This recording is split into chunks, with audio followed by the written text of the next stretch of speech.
ايه يا حمدي؟ نعم سيدي. قديش حاطط لي نسبة من المشروع اللي وافقت لك عليه؟ ولو يا سيدي انت بتأمر امر، لحم كتافي، انا ولادي من خيرك. معقول هالكلام يا سيدي؟ لك بعرف ولا؟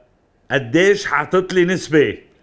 يا سيدي والله افضالك كثيرة وما بتنعد. 60% منيح سيدنا.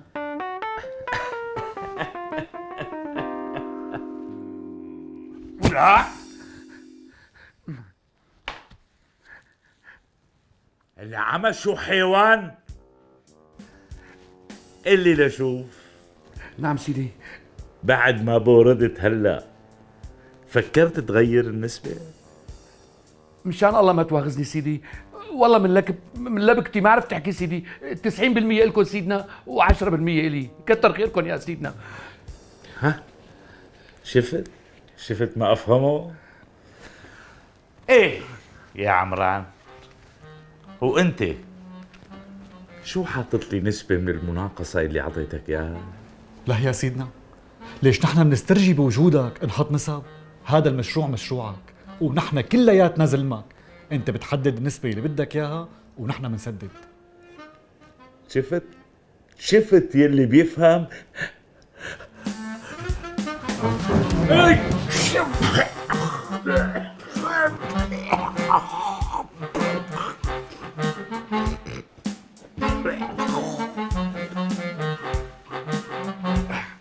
يعطيكم العافية.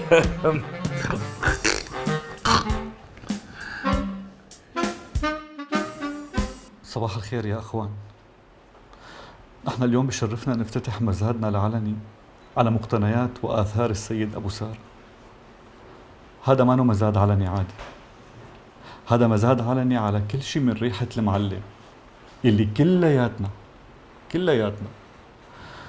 لحم كتافنا من خيره. بدنا نفتتح هذا المزاد أنا وأخي حمدي بأهم ما نملك من آثار ومقتنيات السيد أبو سارة، يلي نحن مستحيل ننسى أثره الطيب بحياتنا، وحتى بعد ما ماتنا. المزايدة الأولى رح تبلش بمجموعة محارم من أثر زكام سيدنا أبو سارة.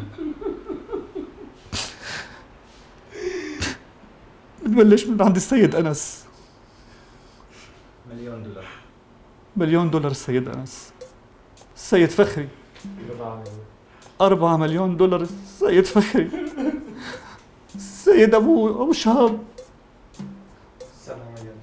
7 مليون دولار السيد أبو شهاب. السيد برو 10 مليون دولار. الله يحييه 10 مليون دولار. حدا بيزيد 10 مليون دولار السيد برو على أونا، على دوي، على تري.